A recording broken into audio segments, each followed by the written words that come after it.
คือมันไม่น่ามาเกิดกับเราคือตอนนั้นคิดว่าคือเรามีคู่แค่คนเดียวคือเราคนที่จะติดเชื้อเนี่ยต้องเป็นคนที่ตอนนั้นที่รู้ก็คือคนที่ติดเชื้อต้องเป็นคนที่สัมสอนเป็นผู้หญิงที่ขายบริการแล้วเราคือแม่บ้าน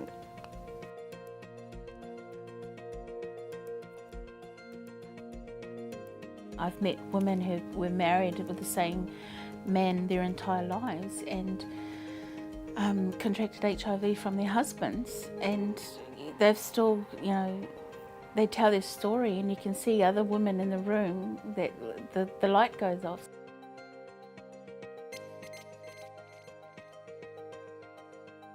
Well, the most important thing that we should note here is that we have a growing proportion of women being infected every year. We are at about more than 1/3 of all new infections, and that's a growing proportion.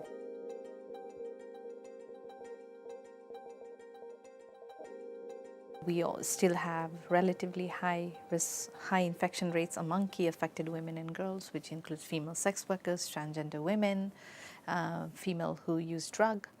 But we also have an increasing epidemic among the female partners of men who are at higher risk. Look, the epidemic is changing, and we are seeing in some countries where epidemics are more mature, such as Cambodia and Myanmar, that increasing numbers of women are becoming infected through their male partner, usually a high-risk partner, perhaps as a client of sex workers or has sex with men. Often issues that the partner is unaware of, and therefore she doesn't know she's at risk.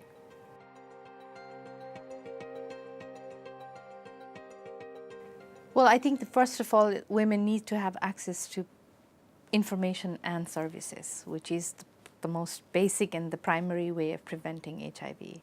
The second most important is giving women the autonomy to make decisions about their life, who, when to have sex with, and how many children they want to make, when to access sexual reproductive health services, and being able to decide when to say no to sex, for example. These are basic autonomy and decision making that go a long way. If women have economic empowerment, they're economically empowered, they have to have decision in her hand. As my experience, because before I had no anything with me and I was not treated early, but when I started to income and I went as I needed, and that's why the economic empowerment is most important. Women are women, whoever they are, and I think what's difficult is that very rarely in the HIV response are we focused on having conversations with women about their fertility intentions. And so we're not thinking about, are they wanting to have a child? How will we ensure that they have the right information to make informed decisions to have a safe pregnancy and a safe birth? When I was diagnosed, I was immediately told to forget having children, and that was what they said in those days, because it was just too much of a high risk. There was no medication, there was nothing.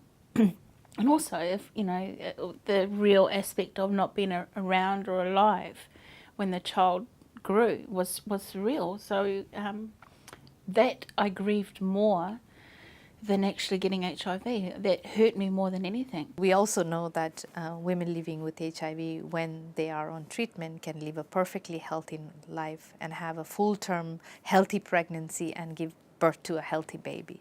Regardless, women are asked to be sterilized or forced to have abortion, while men living with HIV, for example, may not have the same counseling from the healthcare setting.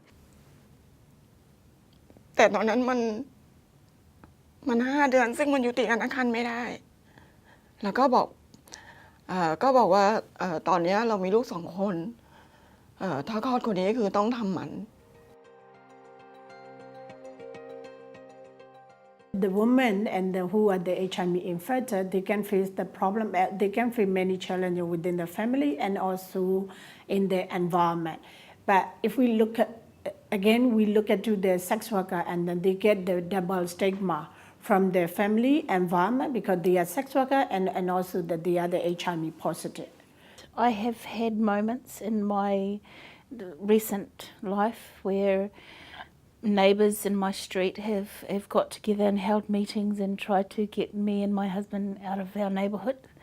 So in saying that, you'd think in a progressive sort of developed country like New Zealand, things like that wouldn't happen, but they do. Women, when they find out about their HIV status, tend to face higher level of violence. We have a global studies which says that, and also studies in Cambodia, in other countries, which indicates that once a woman declares her status to her family members, she is likely to face higher level of violence, or the constant threat of violence itself prevents women from accessing services when they need it. When you're diagnosed with something that is transmitted sexually, any thought of having a partner or having a relationship or your sexuality, it becomes distorted, I feel. It becomes distorted by this big, virus in the room. So I found myself with someone who didn't mind that I had HIV, but he kind of used it in a way where he had power over me because I couldn't leave him. He could do whatever he wanted, and I felt like, well, if I leave him, no one else will want me. The sex worker to sex worker, the community, they give the education or that they're sharing their experience is that come from the real.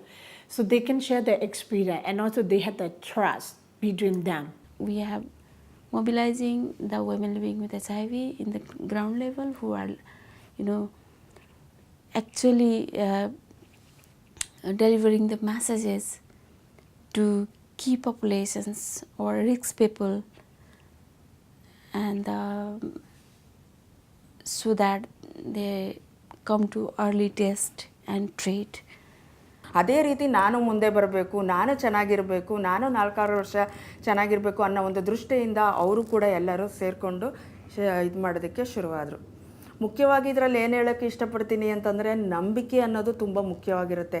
ಯಾವಾಗ ನಮ್ಮ ಸಮುದಾಯದವರ ನಂಬಿಕೆನ ನಾವು ಗಳಿಸ್ತೀವೋ ಆವಾಗಲೇ ಈ ಕೆಲಸ ಮಾಡೋದಕ್ಕೆ ತುಂಬ success ಆಗಿ ನಡ್ಕೊಂಡು ಹೋಗ್ಬೋದು. There is more to be done. There is a lot more to be done. Good enough in some aspects, but there is a lot more to be done. As long as we are not seeing that the proportion of infections among women, that proportion, as long as that proportion is not shrinking, is not reducing, I would not say that we are doing good enough.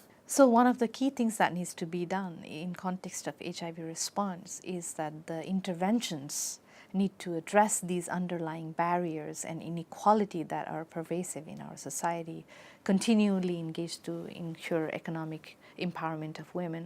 For example, in context where women have low income, making sure that there are programs that address the caste transfers needs so women can access HIV services when they need it. I mean, I think it's absolutely crucial that we look at the fact that the provision of services alone is never going to be enough because there are fundamental barriers to women making informed decisions and reaching services. So we really have to be thinking about how do we address harmful gender norms? How do we put women in a place where they have the information and are enabled and empowered to make informed decisions in their own lives? And when women comes to getting the services in a very critical condition and they go back, they praying us, you make my life change, you make me, you make me alive. And at that time I really feel, yes, she felt like me, and I feel really very proud of myself because yes, I am doing well for others.